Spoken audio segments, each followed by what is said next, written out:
श्री गणेशाय नमः। श्री सीतारामचंद्राभ्यां नमः। हनुमन्तं महावीरं वायुतुल्य पराक्रमं मम कार्यार्थमागच्छ प्रणमामि मुहुर्मुहुः। भारतीय वेद मूलक भारतीय संस्कृति का जो डिमडिम घोष है वह है धर्म, अर्थ और काम और मोक्ष। हमें मोक्ष की प्राप्ति में धर्म करना अत्यंत आवश्यक है और धर्म से फिर अर्थ की उत्पत्ति होती है और अर्थ से कामनाओं की ओर मन जाता है। जब कामनाओं का उपभोग करते हुए धर्म और अर्थ पूर्वक फिर मोक्ष की प्राप्ति के लिए मन करता है, क्योंकि मन विषयों को भोगते भोगते कभी थकता नहीं है। तो बुद्धि विचार करती है, विषयों को भोगते भोगते मन कभी थकेगा नहीं और इस शरीर की प्राप्ति, मानव शरीर की प्राप्ति मोक्ष के लिए हुई है। हमें मोक्ष की उपलब्धि नहीं हुई, मोक्ष का कोई साधन हमने नहीं किया, तो चतुर्थ पुरुषार्थ मोक्ष है। अब इसमें प्रश्न होता है कि पहले मोक्ष क्यों नहीं कहा? क्योंकि वेद मूलक भारतीय संस्कृति के जितने भी पुराण हैं उनमें वेद व्यास जी महाराज ने पदे पदे पर एक ही चर्चा की, धर्म अर्थ काम मोक्षार्थम इदम स्तोत्रम, इदम मंत्रम, इदम ध्यानम, इदम यज्ञम, इदम तपः, ऐसा कहा।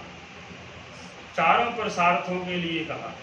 अब उसमें प्रश्न है कि पहले मोक्ष क्यों नहीं कहा, या पहले अर्थ या काम कह देते, पहले धर्म क्यों कहा? क्योंकि मूल में कारण धर्म है। यदि हमें वासनाओं को भी भोगना है, कामनाओं की यदि पूर्ति करना है, तो वह धर्म पूर्वक कामनाएं हों।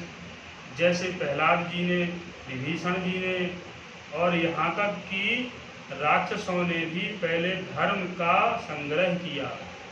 धर्म के संग्रह से वो बलिष्ठ हुए, शक्तिशाली हुए और धर्म का साथ होने से फिर उन्होंने कामनाओं की पूर्ति की, क्योंकि धर्म को अर्जित करने से फिर अर्थ इकट्ठा होता है। तो वह जो धर्म पूर्वक अर्थ होगा वह हमें विषयों में नहीं फंसाएगा, वह हमें सतमार्ग की ओर ले जाएगा। विषयों को भोगते हुए भी हम विषयों में फंसेंगे नहीं, मोक्ष का भी हमें चिंतन होता रहेगा पदे पदे। किंतु आजकल की जो नई पीढ़ी है, नवीन नवीन जो लोग अपने विषय का अर्जन कर लेते हैं, आधुनिक शिक्षा का अर्जन कर लेते हैं, उसमें उनको संस्कारहीनता वाली शिक्षा दी जाती है, संस्कार युक्त शिक्षा नहीं दी जाती। जैसी वेद मूलक भारतीय संस्कृति की शिक्षा संस्कारों से युक्त थी पहले, जिसका पालन अभी भी यदा कदा कहीं कहीं हो रहा है, उसका वो पालन नहीं करते, उसका उन्होंने अध्ययन नहीं किया, तो वो अर्थ और कामनाओं में ही फंसे रहते हैं, जिससे संस्कारहीन होने के कारण माता पिता का सम्मान, बड़ों का सम्मान, अपने धर्म का सम्मान, धर्म के प्रति ज्ञान, कुल के प्रति ज्ञान, कुल के देवी देवताओं के प्रति ज्ञान, श्रद्धा विश्वास नहीं रहता। क्यों? क्योंकि उनकी जो शिक्षा है वो धर्म, अर्थ और काम पूर्वक नहीं है।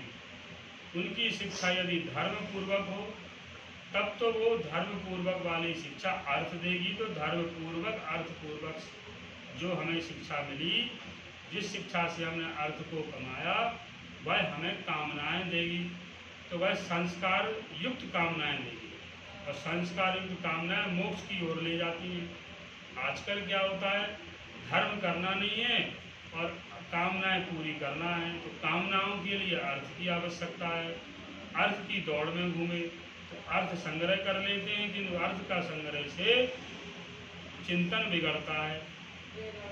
चिंतन में स्थिरता होनी चाहिए, मन स्थिर होना चाहिए, तो पहले हमें धर्म करना चाहिए। धर्म करेंगे तो धर्म से फिर अर्थ की उत्पत्ति होगी और अर्थ से फिर कामनाएं होंगी। तो कामनाएं कैसी हो? धर्म पूर्वक और अर्थ पूर्वक कामनाएं हो।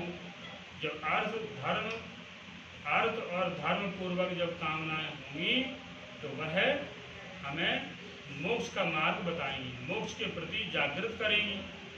ऐसी शिक्षा का हमें ग्रहण करना चाहिए। इसी के साथ हम लोग अभी विराम करते हैं। जय जय श्री सीताराम।